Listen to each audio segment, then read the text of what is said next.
ವಿವಿಧ ಬೇಡಿಕೆಗೆ ಆಗ್ರಹಿಸಿ ಗುತ್ತಿಗೆ ಕಾರ್ಮಿಕರು ಅಹೋರಾತ್ರಿ ಧರಣಿ ಮುಂದುವರೆಸಿದ್ದಾರೆ. ಫ್ರೀಡಂ ಪಾರ್ಕ್ನಲ್ಲಿ ಗುತ್ತಿಗೆ ಕಾರ್ಮಿಕರ ಅಹೋರಾತ್ರಿ ಧರಣಿ 4ನೇ ದಿನಕ್ಕೆ ಕಾಲಿಟ್ಟಿದೆ. ರಾಜ್ಯದ ವಿವಿಧ ಜಿಲ್ಲೆಗಳಿಂದ ಸಾವಿರಾರು ಗುತ್ತಿಗೆ ಕಾರ್ಮಿಕರು ಪ್ರತಿಭಟನೆಯಲ್ಲಿ ಭಾಗಿಯಾಗಿದ್ದಾರೆ.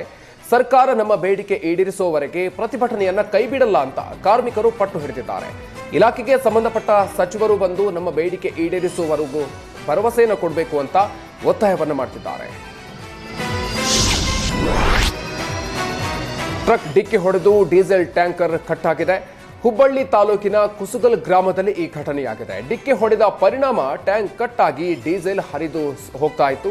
ಇನ್ನು ಜನರು ಬಾಟಲ್ನಲ್ಲಿ ಡೀಸೆಲ್ ತುಂಬಿಕೊಳ್ಳೋದಕ್ಕೆ ಮುಗಿಬಿದ್ದಿದ್ರು. ಇನ್ನು ಟ್ರಕ್ನಲ್ಲಿ ಸಿಲುಕಿದ ಡ್ರೈವರ್ನನ್ನ ಹೊರಗೆ ತೆಗೆಯೋದಕ್ಕೆ ಸ್ಥಳೀಯರು ಹರಸಾಹಸ ಪಟ್ಟರು. ಘಟನಾ ಸ್ಥಳಕ್ಕೆ ಗ್ರಾಮೀಣ ಪೊಲೀಸರು ಭೇಟಿ ನೀಡಿ ಪರಿಶೀಲನೆಯನ್ನ ನಡೆಸಿದ್ರು. ಟ್ಯಾಂಕರ್ ತೆರವಿಗೆ ಪೊಲೀಸರು ಸೂಚನೆಯನ್ನ ನೀಡಿದ್ರು. ಕಾಫಿ ಎಸ್ಟೇಟ್ನಲ್ಲಿದ್ದ ಬೃಹತ್ ಗಾತ್ರದ ಕಾಳಿಂಗ ಸರ್ಪವನ್ನ ಉರುಗ ರಕ್ಷಕ ಪಿಯೂಷ್ ರಕ್ಷಣೆ ಮಾಡಿದ್ದಾರೆ. ಮಡಿಕೇರಿ ತಾಲೂಕಿನ ಕಾಟಕೇರಿಯಲ್ಲಿ ಇರುವಂತಹ ಗೋಲ್ಡ್ ಎಸ್ಟೇಟ್ನ ಬಂಗ್ಲೋ ಸಮೀಪ ಕಾಳಿಂಗ ಪತ್ತೆಯಾಗಿತ್ತು. 9 ಅಡಿ ಉದ್ದ ಹಾಗೂ 12 ಕೆಜಿಗೂ ಹೆಚ್ಚು ತೂಕ ಇದ್ದ ಬೃಹತ್ ಗಾತ್ರದ ಸರ್ಪವನ್ನ ಕಂಡು ಜನ ಗಾಬರಿಯಾಗಿದ್ರು. ಇದನ್ನ ತೋಟದವರು ಗಮನಿಸಿ ಉರುಗ ಪ್ರೇಮಿ ಪಿಯೂಷ್ಗೆ ಮಾಹಿತಿಯನ್ನ ನೀಡಿದ್ರು. ಕೂಡಲೇ ಸ್ಥಳಕ್ಕೆ ಆಗಮಿಸಿದ ಪಿಯೂಷ್ ಕಾಳಿಂಗ ಸರ್ಪವನ್ನ ರಕ್ಷಣೆ ಮಾಡಿ ಅರಣ್ಯ ಇಲಾಖೆಯವರಿಗೆ ಹಸ್ತಾಂತರ ಮಾಡಿದ್ದಾರೆ.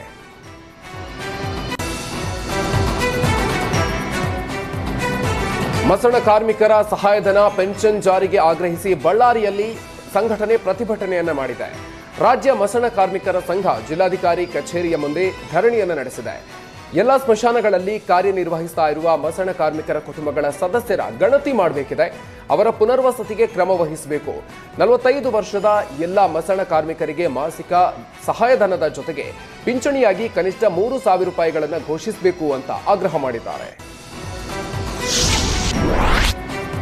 ಪಂಚಾಯತ್ ಪಾಲಿಕೆ ಚುನಾವಣೆ ವಿಳಂಬ ಮಾಡ್ತಾ ಇರುವ ಸರ್ಕಾರದ ವಿರುದ್ಧ ಜೆಡಿಎಸ್ ಪ್ರತಿಭಟನೆ ನಡೆಸಿದೆ. ಮೈಸೂರಿನಲ್ಲಿ ಜೆಡಿಎಸ್ ನಾಯಕರು ಪ್ರತಿಭಟನೆ ನಡೆಸಿ ಸರ್ಕಾರದ ವಿರುದ್ಧ ಆಕ್ರೋಶವನ್ನು ವ್ಯಕ್ತಪಡಿಸಿದ್ದಾರೆ. ಪ್ರತಿಭಟನೆಯಲ್ಲಿ ಮಾಜಿ ಶಾಸಕ ಕೆ ಮಹದೇವ್, ಆರ್ ಅಶ್ವಿನ್ ಕುಮಾರ್ ಸೇರಿ ಸ್ಥಳೀಯ ಮುಖಂಡರು ಭಾಗಿಯಾಗಿದ್ದರು.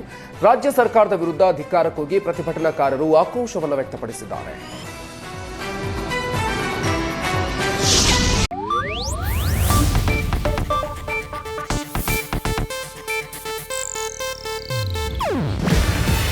ಇದು ಏಷ್ಯಾನೆಟ್ ನ್ಯೂಸ್ ನೆಟ್ವರ್ಕ್ ಪ್ರಸ್ತುತಿ. ನೀವು ನೋಡ್ತಿದ್ದೀರಾ ಏಷ್ಯಾನೆಟ್ ಸುವರ್ಣ ನ್ಯೂಸ್.